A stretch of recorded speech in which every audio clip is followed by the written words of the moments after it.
ये बोलता है आपसे all other planets except Mercury and Pluto revolves around the sun in almost circular orbit. देखिए वैसे तो सारी की सारी जो ऑर्बिट्स होती है वो इलिप्टिकल होती है, ध्यान रखना थ्योरेटिकल है, लेकिन हाँ इन दो के अलावा बाकी को आप सर्कुलर मान सकते हो, क्योंकि इन दो का जो इलिप्स होता है वो एक्चुअल में बहुत बड़ा इलिप्स होता है, यानी देखने से आपको लगेगा कि हाँ इलिप्स है, बाकी का थोड़ा सा इलिप्स होता है, सर्कल के आसपास होता है, यानी कि ये सही है। ये तो क्या है बात, बिल्कुल सही है ना। तो स्टेटमेंट 1 तो करेक्ट है। नाउ स्टेटमेंट 2 है if the radius of planet decreased by x% keeping the mass constant, the acceleration due to gravity on its surface increased by x%। अच्छा अब देखो acceleration due to gravity g जो होता है वो क्या होता है gm upon r square।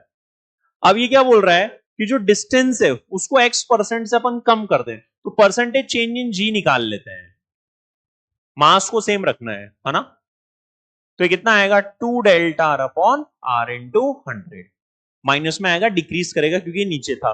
तो यार अगर आप x% रेडियस को क्या कर रहे हो, कम कर रहे हो बढ़ा रहे हो, कम कर रहे हैं, तो फिर इंक्रीज ही होगा। अगर आप रेडियस को कम कर रहे हो कितना x% से, तो ये 2x% से चेंज होगा, x से चेंज नहीं होगा। तो C इसका करेक्ट हो जाएगा क्योंकि यहां एक 2 है। समझ गया ना बात। तो इसमें क्या हो जाएगा स्टेटमेंट 1 तो सही है लेकिन स्टेटमेंट 2 गलत है, तो यहां पे आपका C ऑप्शन हो जाएगा।